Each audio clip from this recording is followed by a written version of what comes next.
In this video, you will learn how to access your semester bill, see if you should be expecting a financial aid refund, and how to make individual payments or a payment plan towards your bill if needed. To access all of this information, you will first need to log in to your student portal. You can access the student portal by going to the KVCC website, clicking on the Current Students tab at the top of the page, and then clicking on Student Portal.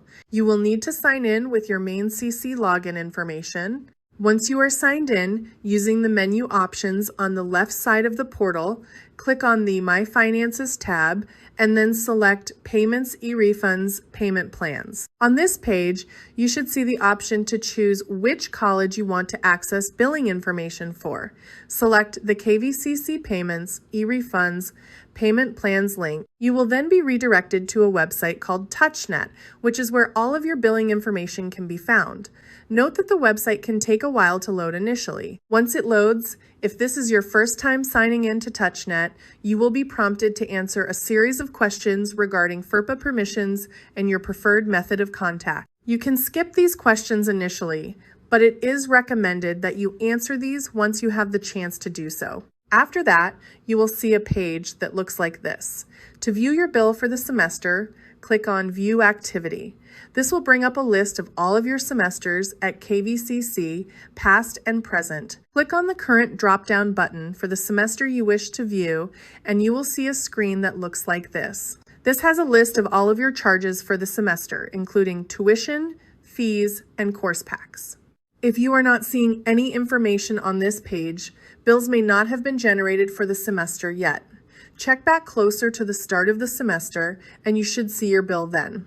Below the list of charges, you will also see the estimated financial aid that you are packaged to receive for the semester. This is how you can see if you are receiving enough financial aid to cover the cost of your classes for the semester. If your financial aid is greater than your charges for that semester, you can expect to receive a refund check with any leftover financial aid funds. A negative balance at the top of the screen indicates the estimated amount you can expect to be refunded to you. Refund checks are typically sent to students about a month after the semester starts. If applicable, students may receive an email with a voucher ID 2 weeks prior to the start of the semester, allowing students to charge textbooks to this future refund amount. Aid must be posted to receive a voucher, and vouchers will expire to provide time to process refund. If your financial aid is less than your charges, you will need to come up with a plan to cover the difference, whether that is through accepting student loans, a specialty,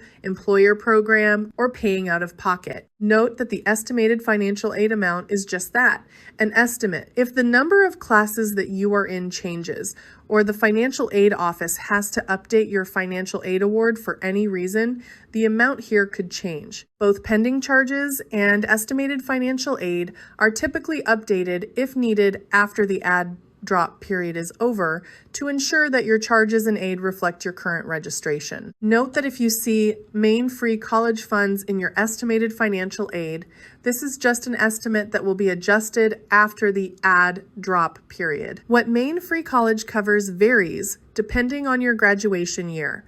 For a breakdown on what Maine Free College covers and how it works, please view the documents linked below this video. If you need to save a copy of your bill, you can select the Print or PDF button at the top of this screen.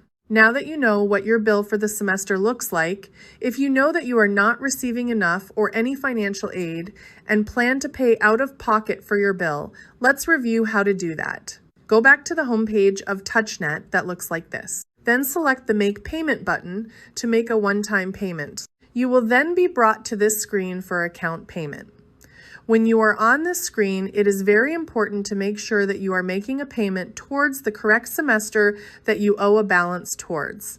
If you make a payment towards the wrong semester, especially if it goes towards the wrong major, if you have been in more than one major, this can create issues with your payment being processed correctly. After double-checking that the term of payment is correct, select the date that you want the payment to be processed, enter the amount towards your bill that you want to pay, and continue to the next page. Next, enter your payment information and continue to the confirmation page. After confirming that everything looks correct, Continue to the next page to process the payment. You will then be brought to a receipt page confirming the amount that was paid. Once the payment is processed, you will see this amount deducted from your current outstanding bill. If you would like to schedule a recurring payment towards your bill over a period of time, you also have the option to create a payment plan. To do this, go back to the homepage of TouchNet and select Enroll in Payment Plan. On this next screen, once again, you will want to make sure that you select the correct semester that you want to pay your balance towards, which you can select from the drop-down menu. After selecting the term, you will be able to view and manage any current payment plans that you have, view past payment plans, and enroll in a new plan by clicking Enroll Now. If you have a one-time charge on your account for something like the TEAS exam, ordering a transcript, or paying for a workforce training and need to make a one-time payment for it, here's how you can do that. First, go back to the home page of TouchNet and select Make Payment. From there, you will see the option to either pay by term or pay by line item. Note that you will only see this second option if you have a charge of this type on your account. Select the Pay by Line Item option and proceed with entering in your payment information. If you have an outstanding balance owed to the institution, you may receive a past due balance hold on your account. This hold will prevent adjustments to your registration, printing of transcripts, and should be addressed in a timely manner. If you have any questions or concerns about your bill, make sure to reach out to the KVCC Business Office. You can call them at 207-453-5140 or email kvccbusinessoffice@maincc.edu.